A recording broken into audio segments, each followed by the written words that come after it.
reconhecido como uma das 7 maravilhas do mundo moderno pela Sociedade Americana de Engenheiros Civis, o Canal do Panamá provou ser um componente vital para expandir as rotas comerciais globais no século XX. Neste vídeo, vamos explorar a fascinante história dessa obra fundamental para a humanidade. Se você apreciou este conteúdo, não se esqueça de deixar o seu like, se inscrever no canal e ativar o sininho de notificações. Não perca essa chance de mergulhar nessa jornada incrível. Sua história remonta ao início do século XVI, quando o explorador espanhol Vasco Nunes de Balboa atravessou o Istmo do Panamá e percebeu que os oceanos Atlântico e Pacífico estavam separados por uma estreita ponte de terra, a qual ele chamou de Mar do Sul.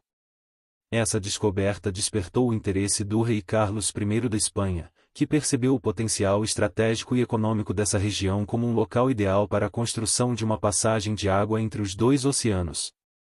Assim, ele convocou seu governador regional, Pedro Arias da Vila, para pesquisar uma rota ao longo do rio Chagres.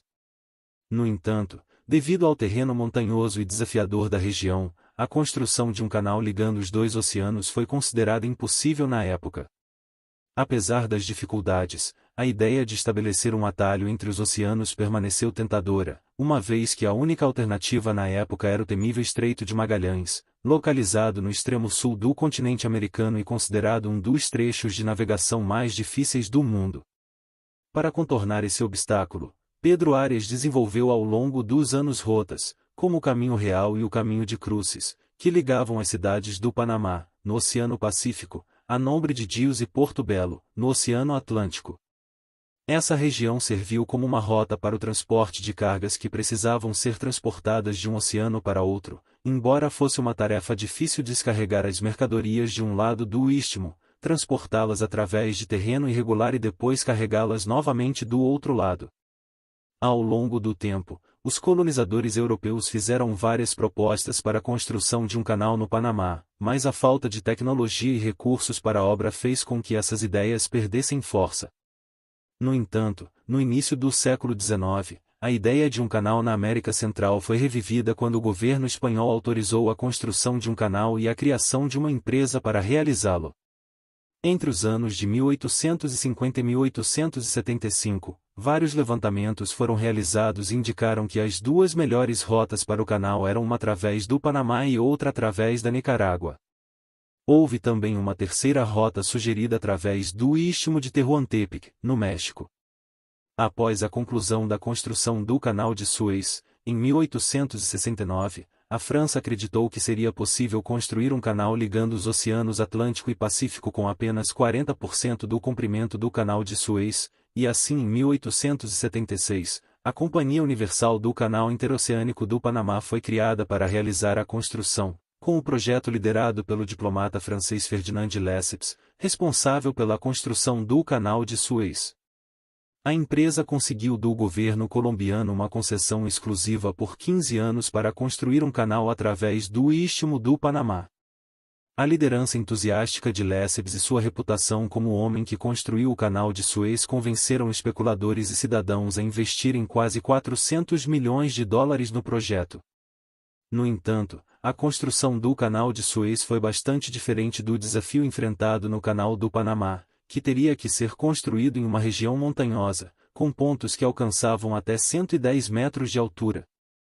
Em maio de 1879, foi realizado o Congresso Internacional de Estudos de Canais Interoceânicos, em Paris, formado por delegados de 26 países, que optaram por um canal ao nível do mar, acreditando que o projeto poderia ser concluído com a mesma facilidade do Canal de Suez. O custo do projeto foi estimado em cerca de 214 milhões de dólares, e o canal proposto teria uma profundidade uniforme de 9 metros, uma largura de fundo de 22 metros e uma largura na superfície de 27,5 metros.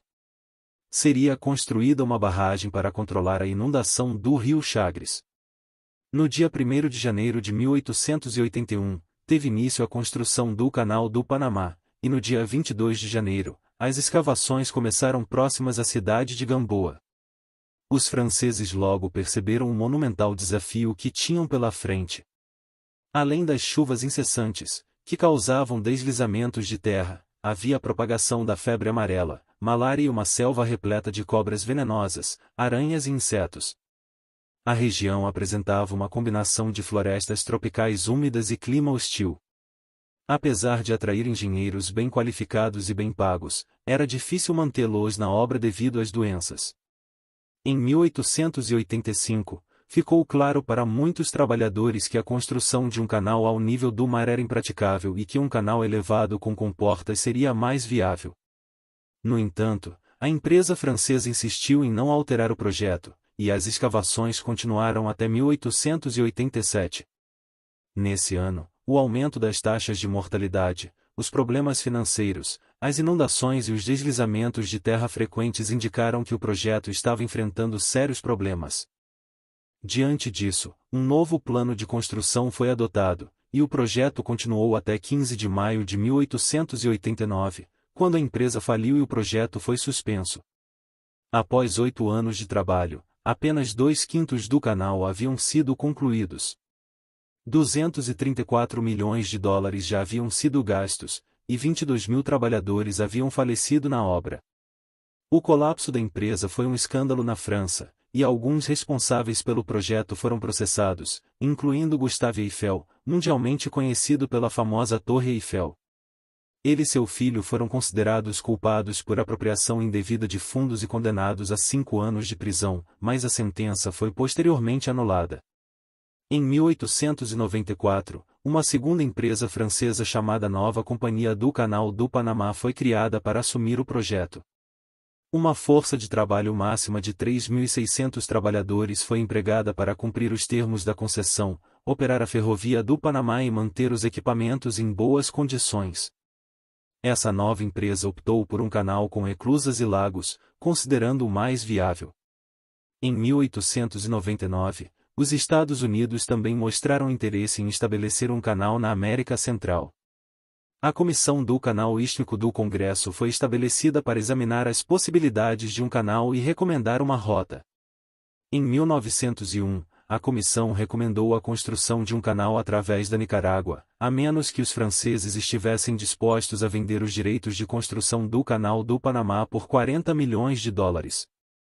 Philippe Bonal Varilla, gerente da empresa francesa, aceitou a oferta dos Estados Unidos, e em 22 de janeiro de 1903, foi assinado o Tratado Aibonal-Varilla, permitindo aos Estados Unidos a construção e administração do Canal do Panamá. O tratado foi ratificado pelo Senado dos Estados Unidos, mas não foi ratificado pelo Senado colombiano, o que gerou uma questão diplomática posteriormente. Em 3 de novembro de 1903, o Panamá declarou sua independência da Colômbia, e os Estados Unidos rapidamente reconheceram a nova nação. Em 6 de novembro, foi assinado o Tratado Aibonal-Varilla, concedendo aos Estados Unidos o direito de construir e administrar o Canal do Panamá por tempo indefinido. Em 4 de maio de 1904, os Estados Unidos assumiram formalmente o controle da propriedade do Canal do Panamá, e foi estabelecida a Zona do Canal do Panamá, sobre a qual os Estados Unidos exerciam soberania. O engenheiro John F. Wallace foi nomeado engenheiro-chefe do projeto, mas renunciou em 1905 devido aos desafios enfrentados. Ele foi substituído pelo engenheiro civil John Frank Stevens, que melhorou rapidamente a infraestrutura e as condições de trabalho. O projeto de Stevens previa a construção de um canal usando um sistema de eclusas para elevar e baixar os navios de um grande reservatório acima do nível do mar. Isso resultaria na criação da maior represa e do maior lago artificial do mundo na época. Foram adotadas tecnologias avançadas, como escavadeiras a vapor, guindastes, betoneiras e dragas, para acelerar o processo de construção. Em 1910, George Washington Goethals assumiu a chefia da construção do Canal do Panamá. Em 10 de outubro de 1913, o presidente dos Estados Unidos, Woodrow Wilson, enviou um sinal da Casa Branca por telégrafo, desencadeando a explosão do dique de Gamboa. Assim, em 15 de agosto de 1914, o Canal do Panamá foi inaugurado, unindo os oceanos Atlântico e Pacífico.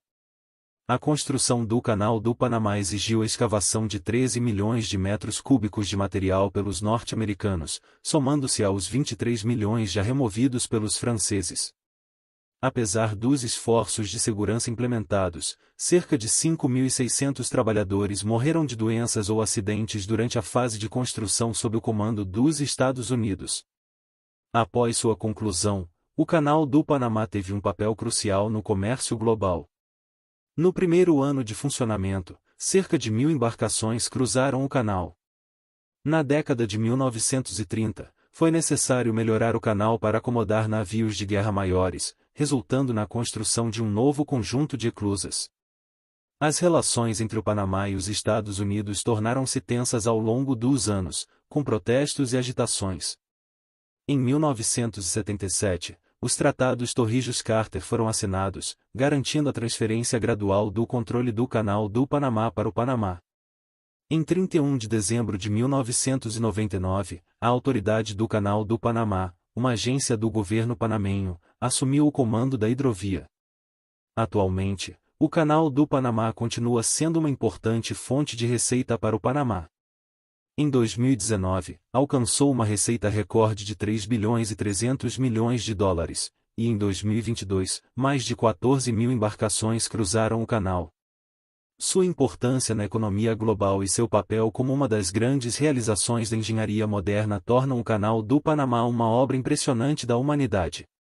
E essa é a história do Panamá. Se você gostou do vídeo, não esqueça de deixar o seu like. E até o próximo vídeo.